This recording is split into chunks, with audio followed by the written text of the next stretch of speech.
Hello and welcome to episode 89 of Outnumbered the Podcast. Today is part 2 in our book recommendations episodes, and we are so excited to share with you all our favorite books in a whole bunch of different categories and genres. And as well as our favorites, we're going to be sharing with you where we search when we're looking for our next good book. So we hope you really enjoy this podcast.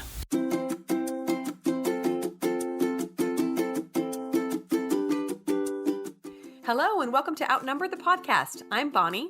And I'm Audrey. We're experienced moms to a combined total of 18 children. Our mission is to help overwhelmed parents find peace in parenting and humor in the chaos. Come join us as we attempt uninterrupted conversation about parenting with joy and intention.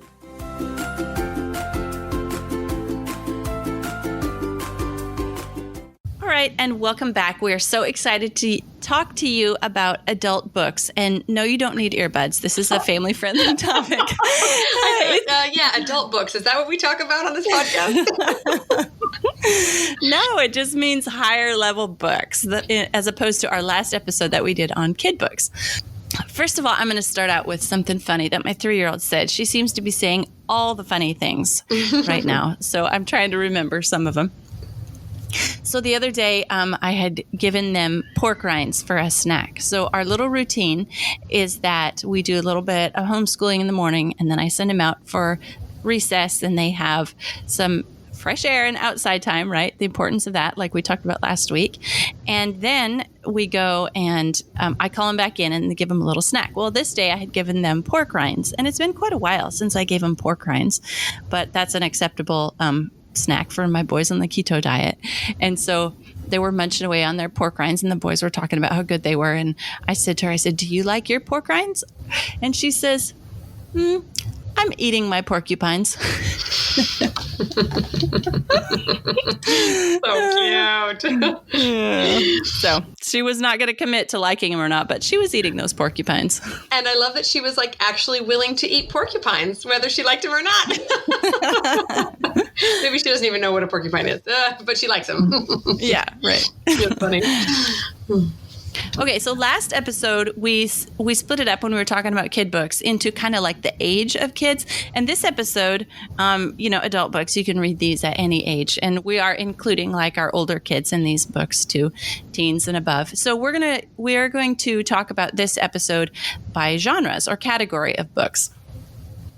Yeah, and I just love talking about books. Both of us could talk about them all day long, but adult books are the ones that bring us the most joy, right? So this is an extra special episode that I'm excited about. Yeah, definitely. To start off, I wanted to share kind of this interesting metric for choosing books and for kind of rating them in your mind, right? So this totally goes for books of all genres and all age levels. We just thought it was a little bit more appropriate to include in this episode than in the kid one. But this is included in a book called The Healing Power of Stories by Daniel Taylor. And he has some ideas that can kind of be summarized like this. He calls books, he says you can label them as whole, broken, bent, or healing. And this is what these terms mean. So a whole book is one that shows that good is the same as good and bad is bad, and good wins. Okay, so that's kind of like your typical fairy tale. There's a big bad wolf and some good people, and good wins, right? Conquers evil. Okay. Yeah, pretty simple. A broken book is one that also shows good as good and portrays bad as bad, but bad wins. So there can be some life lessons learned in that as well, right? Like sometimes good doesn't win. Sometimes bad things happen, right?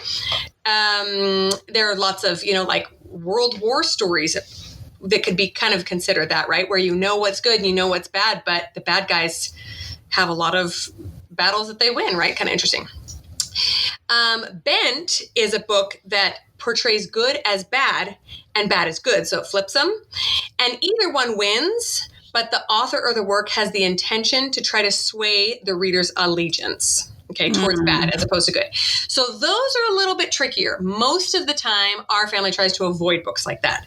However, as kids reach teenage years, young adulthood, those can even be helpful to show them how authors influence their readers, right? And like, just to sit down and have a really in-depth discussion about what's happening here, right? To really be aware of it, because they're not going to be able to always avoid books that we don't love for them to read, right? And I think it's really helpful for those young adults to be able to identify that, if that makes sense. And then finally, what a healing book is, any of the above, so whole, broken, or bent, that affects a positive change in the reader's paradigm. So it gives a reader epiphanies, a resolve to make a difference in the world, to be a better person. So any one of those books can be a healing book. It just depends on how they read it, how we help them process it, etc., if that makes sense. So I just really like that, because I think sometimes when we get into these bigger books, you're thinking, okay, is this a message I want in my home? Is this one I want in my own mind? But I try to compare them to that metric and decide, okay, yes, it is a bent book, but I think it's a very healing book, and it helps me and my children learn lessons. So I thought that was helpful. Wow, that is really a neat way to categorize books. I hadn't thought about that before. I pretty much steer away from the young adult section of books, because I feel like most of those books are bent or broken books. Yeah, it's like there's so much, like they're trying so much to influence, like there's so much agenda in the young adult books that I've read.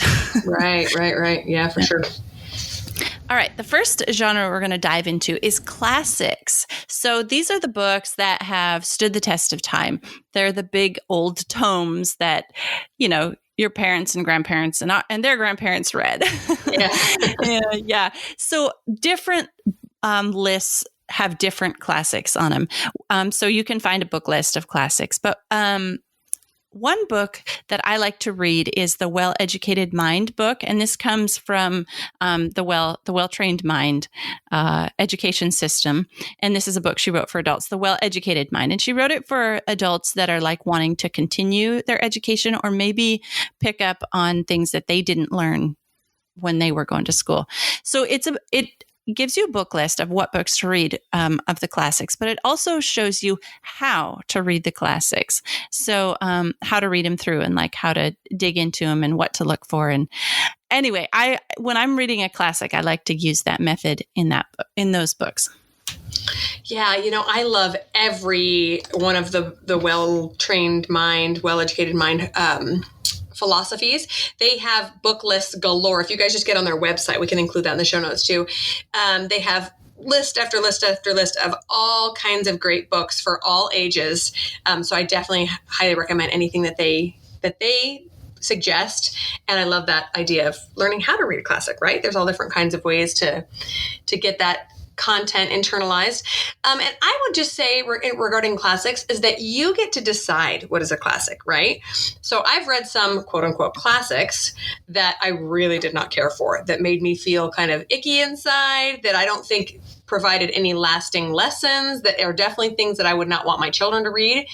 But then again, there have been other classics where initially I wasn't drawn to them. And then later on, I realized just exactly what I was learning, right?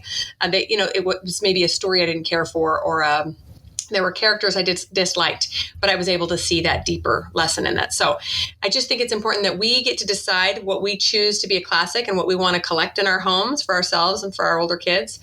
But a classic should be something with values, with lessons that continue to teach after reading it over and over and over and for years to come, right? Oh yeah, that's a good definition of a classic. Yeah. So, just a couple of suggestions that, things we think of are things like, War and Peace and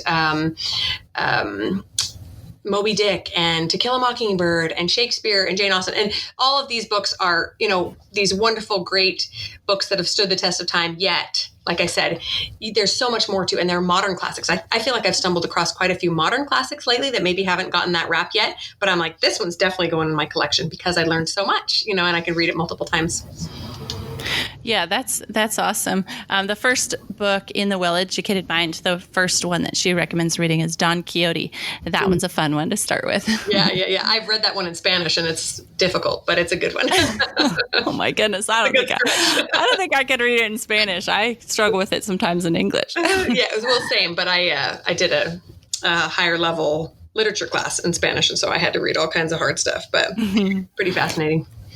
All right. The next genre we're going to dive into is self-help books.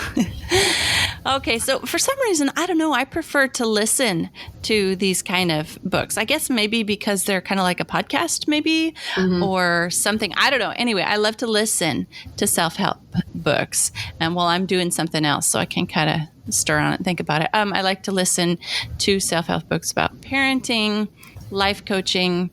Yeah, just those are some of the ones. I don't have any specific titles for this section, but those are my thoughts on self-help books.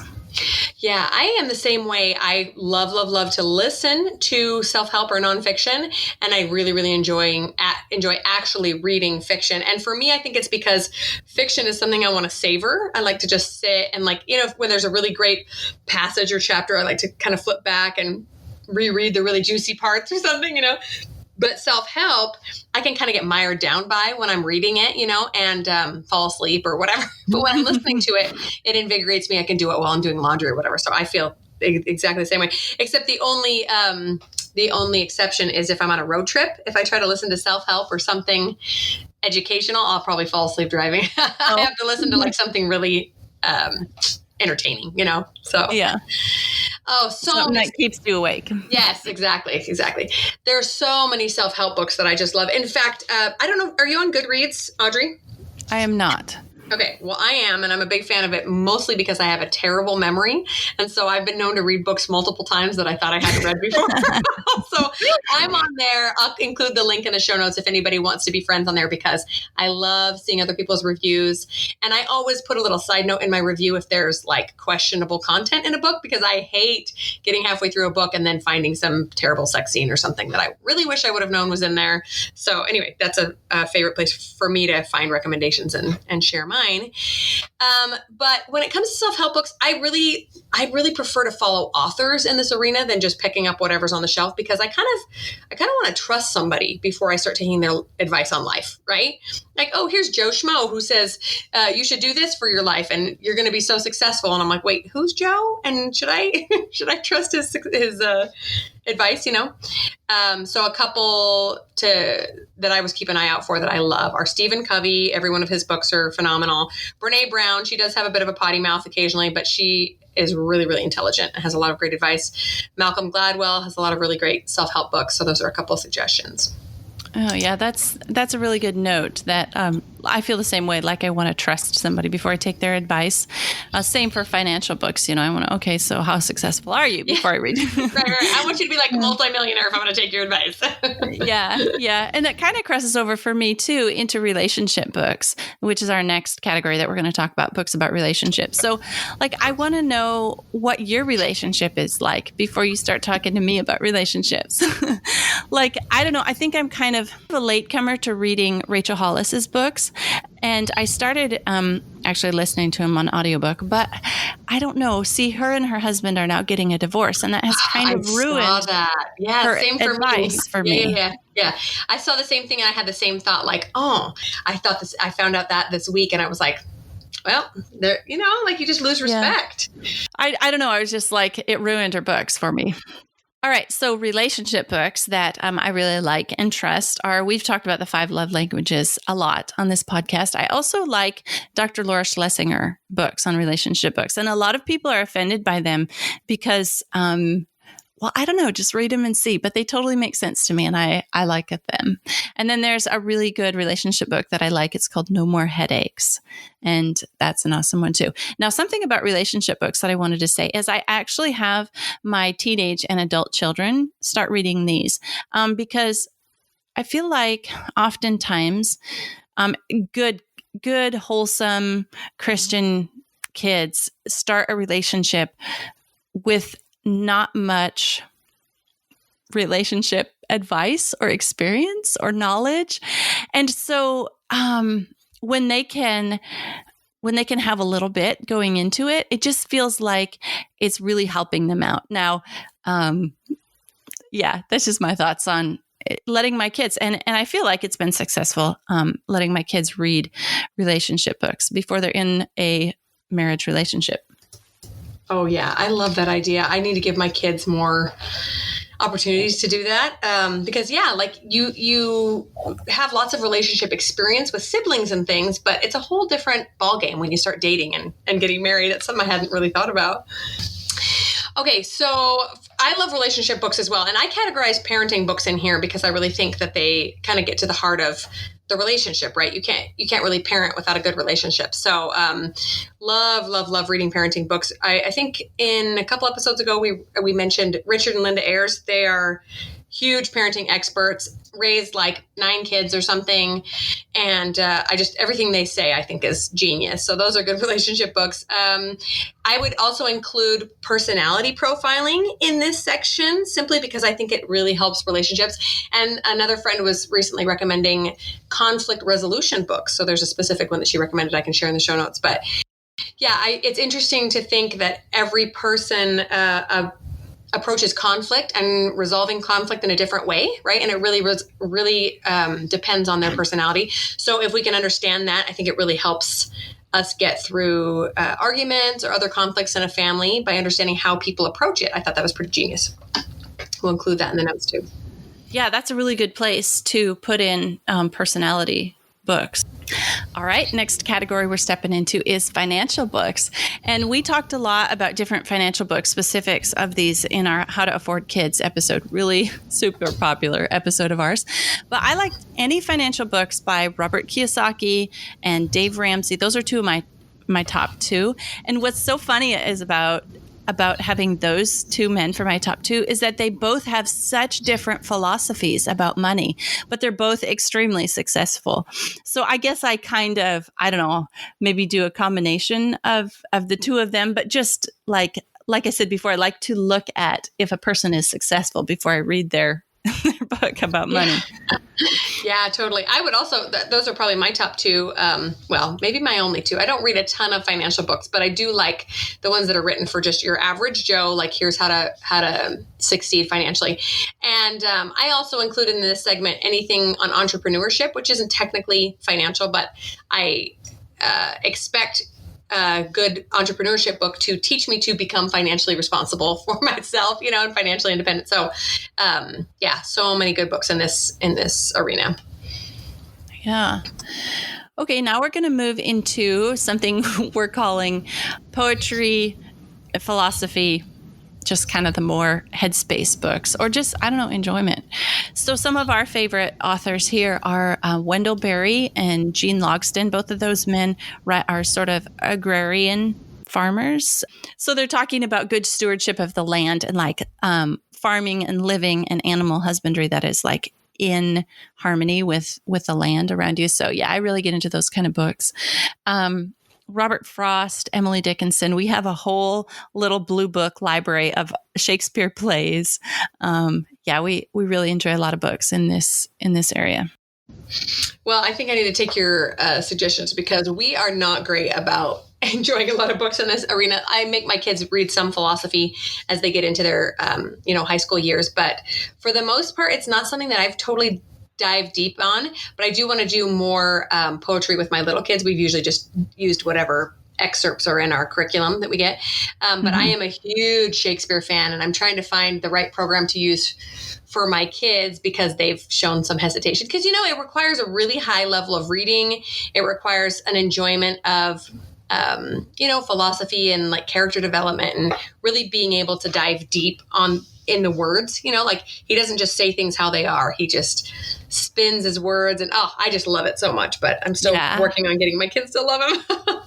Yeah. I think one thing about like the classics, and it holds true also for like plays and poetry and philosophy books, is that they're a lot slower on the development. And in our fast-paced society, those kind of books are maybe a little harder to read. So yeah, I totally get that. But it's like if you just want to sit back in a hammock and relax for a while, you pick up one of these kind of books. Yeah, that's a good point. When kids are used to a television show that goes from A to Z in 28 minutes, minus commercials, it's like you got to really develop that sense of enjoying something that takes a little bit of work to enjoy, right?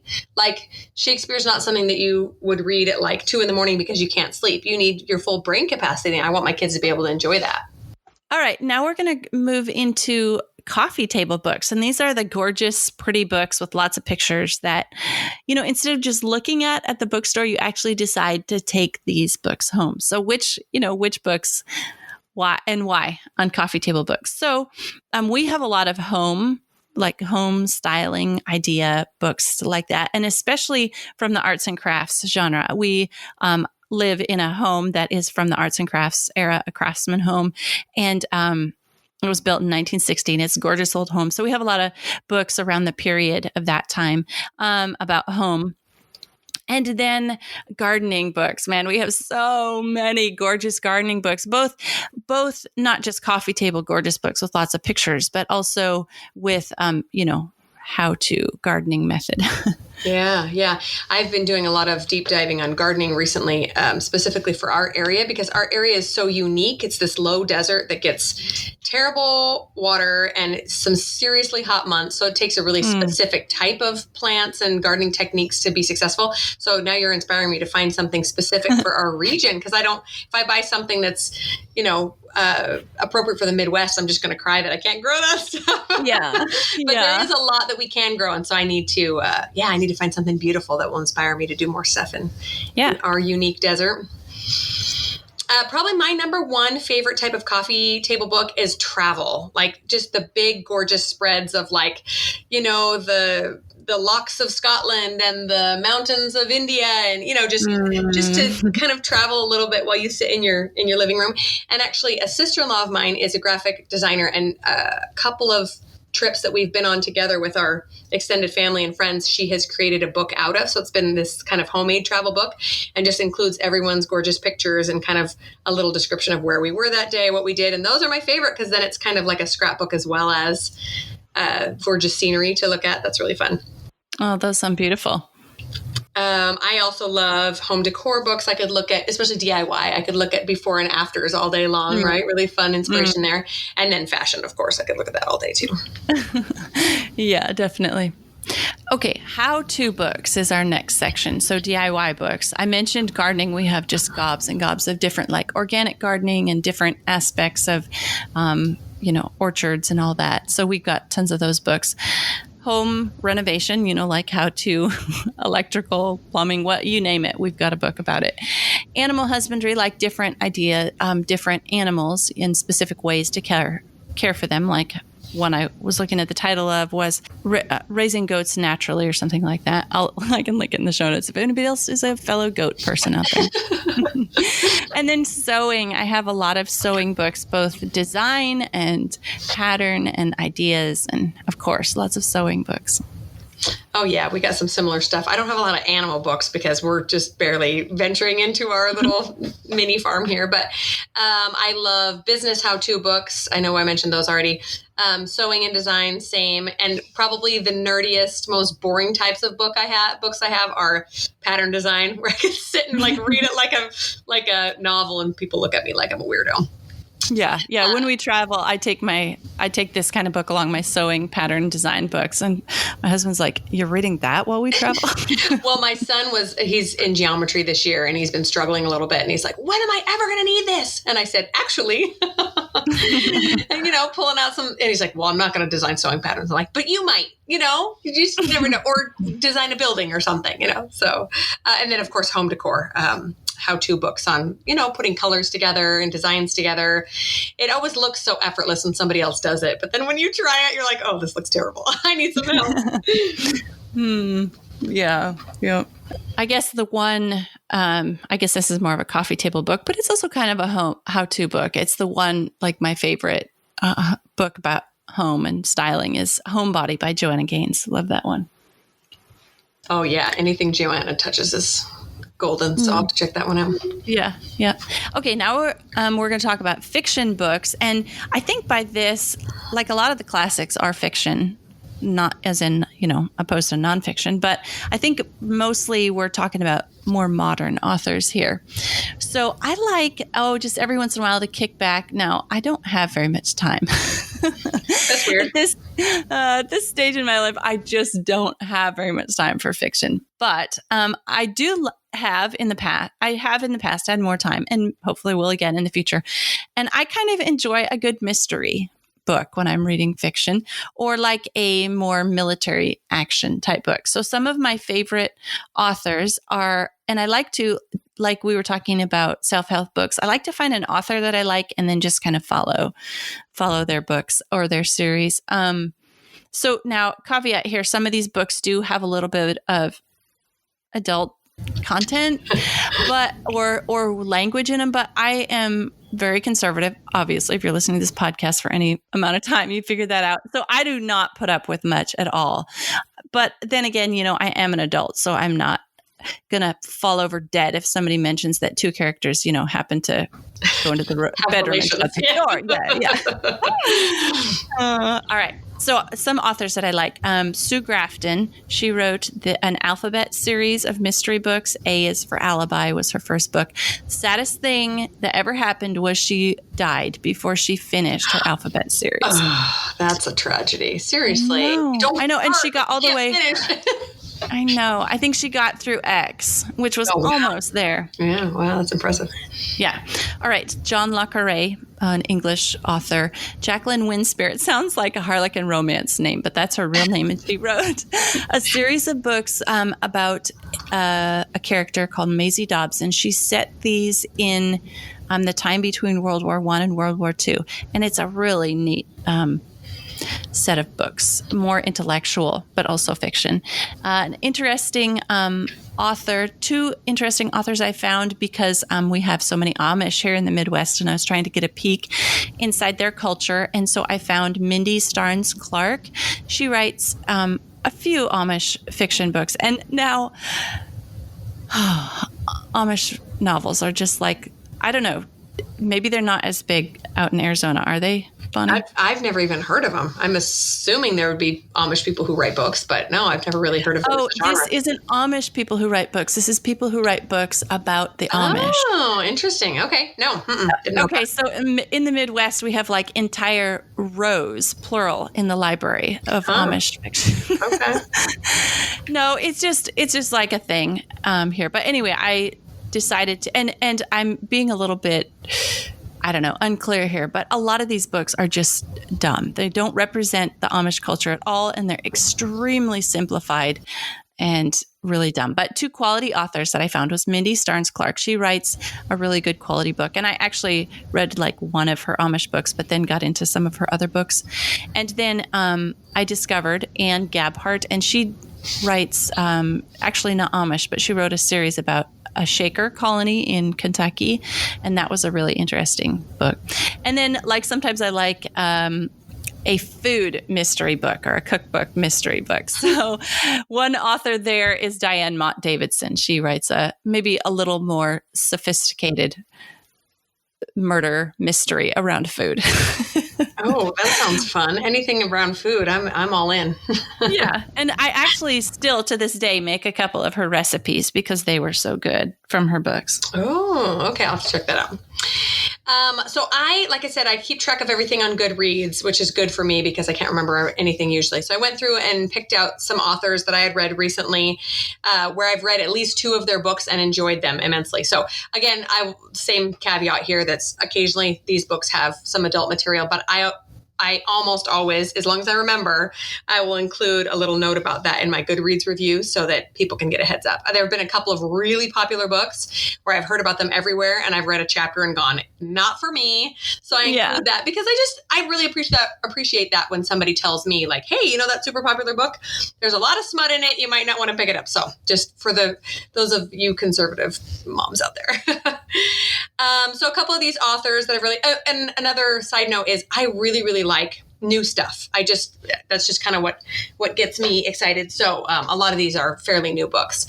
Jojo Moyes, Kristen Hanna, Jodi Pickle, Lisa Genova, Leanne Moriarty, all those have had at least a couple of books that I've really enjoyed. And you've probably heard of some of them if you follow kind of a more popular fiction what's kind of trending in popular fiction. I really enjoy anything with a little bit of drama, really great characters. I can't tolerate poor writing. Like if the writing is halting or just like words are overused, I get really impatient. So all these have really great writing, great characters, depth, some humor, some mystery. So I love war type stuff. Although I'm getting I think I've read every World War II fiction out there. I think it's time to move on. But anyway, fiction is my favorite. I love it. All right. Our last category is just called everything else, other books. Cookbooks. Oh my goodness. I love cookbooks. And then books about food. Like I have a whole book about chocolate, and it's not recipes. It's just about chocolate. I recently did a clean out of my books and cookbooks and food books, I think right before we moved to this house. And I think I got rid of like 6 books about chocolate. I mean, they might have had a couple recipes, but most of them were just about chocolate because I'm fascinated about chocolate. Yeah. I have tons of books about health, like different ways to be healthy and keep healthy and have healthy kids. Kind of obsessed with that subject. And then homeschool, tons of homeschool books on both how to homeschool and then like I haven't talked really about any of the higher level books that we use with our kids for homeschooling. It's all part of the Tapestry of Grace curriculum, but that we use. But anyway, just love all the books that we've mentioned. And like, I think Bonnie and I could probably start like a whole book podcast. But anyway, if you love talking about books, go listen to and follow along with Everyday Reading, one of our guests that we've had. And she's just awesome. She's always talking about books. Yeah, I get a ton of great book recommendations from her and from a couple other book bloggers I follow on Instagram. So that's a really fun place. And mine are really similar to yours, Audrey. Lots of homeschool books, talk about different paradigms of teaching and different reasons that keeping your kids at home is a great idea. And just anything to help inspire me in my homeschool journey. Food and recipes as well. I love picking up books about new diets that I've heard of. People are talking about eliminating gluten. Okay, is that really a big thing? I'm going to go read about it. Or this or that. I love anything that opens my eyes and gets me to think differently about things and hopefully improve our lives. I love reading about births. I have read about 15 books about the best way to give birth and what kind of things. Did you forget that one? I forgot to include birth books in my list. Totally. You know what? Really sad. I had an entire section in our library, our home library, on birth books and midwives and all that. And I loaned them all out to somebody and they never came back. So I'm slowly rebuilding that. Yeah. So many great books there. One book in particular I'm thinking of is all about the spiritual side of birth. And it's a combination of essays written by midwives and other women who are close to birth and birth stories. And every time I read it, I cry. It is just, if anybody needs kind of a healing book to read in regards to birth, that is the one. And we'll include a link to it. But anyway, love birth. Is that Spiritual Midwifery by what is it, Ina May Gaskin? No. It has a couple of editors because, like I said, it's just kind of a series of essays and other people's experiences. But I can't recall the name, but I'll include that in the notes. Okay. And then really just anything that helps me open my eyes in regards to a topic that I've been feeling kind of inspired to study. So always fun to learn new things. Yeah, I wanted to say at the beginning of this episode is the one book that Bonnie and I didn't mention that we read the most often, and you guys know. Bonnie and I both love the Bible, and that's our most often read book. I'm sure I can speak for both of us when I say that. Yeah, thanks for bringing that one up. I should have mentioned that. All right. So that was a ton of titles and authors and things that we mentioned. So you guys will link as much of that as we can in the show notes, and so that you can come back to this podcast often, this episode, and listen, look at the show notes or listen again. But we hope that you enjoyed our list of books and authors. And if you have some to share with us, definitely send us an email at outnumberedthepodcast at gmail.com or leave us a message on Instagram. We always love finding new authors. And often, if you'd like to hear us talk about books, often on our Patreon episode, Bonnie and I talk about what we're currently reading and our thoughts about it and so on. So you can always support us on Patreon to hear more about what we're currently reading. Thanks so much for tuning in. Did you know you can help the podcast in several ways? First up, we're on Patreon, and there are 3 different levels to support us there. Just head to patreon.com/outnumbered. Next up, if you enjoyed this episode, please leave us a written review on iTunes. It helps other parents find the podcast and receive the help you're enjoying. And finally, you can follow us on Instagram at Outnumbered the Podcast. We're always having fun over there, too. As usual, if you have any questions or ideas for future episodes, you can reach us at outnumberedthepodcast@gmail.com. Thanks for all your support. We'll talk to you next week. Apparently, the words "shut the door when you go out" means different things to different people. Oh, okay. Where are we? Financial. Yeah.